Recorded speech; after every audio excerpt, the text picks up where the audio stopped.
Mahigpit pa rin natutupad ng City Veterinary Office ang kanilang Animal Bite Control ABC program sa Coronadal.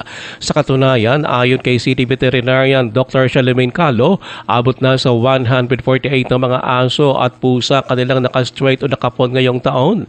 Binigyan din pa ni Calo na kailangan ng population management para hindi na dumami pa ang mga unwanted na mga aso at pusa.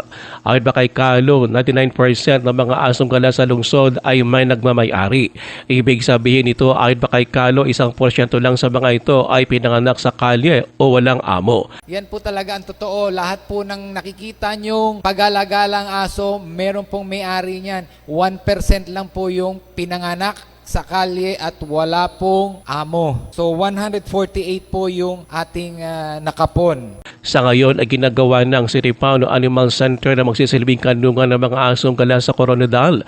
Umapila naman si Calo sa mga pet owners na palagyan ng microchip sa City Veterinary Office sa kanilang mga alagang aso. Layo nito ayon ba kay Calo na matrace kaagad ang mga may-ari ng mga nawawala o mga mahuhuling asong gala. Once our City Pound or ang Animal Care Center natin mag-operate na, lahat po ng mahuhuli natin, kung naka-microchip po yan, ibabalik po natin kaagad sa owner and to be penalized. Hindi po kasalanan ng aso or ng pusa yan na pagala-gala sila. Kasalanan po yan ng irresponsible pet owner. Si Coronadal City Veterinarian Dr. Charlemagne Calo. Ruel Usano, NDBC Bida Balita.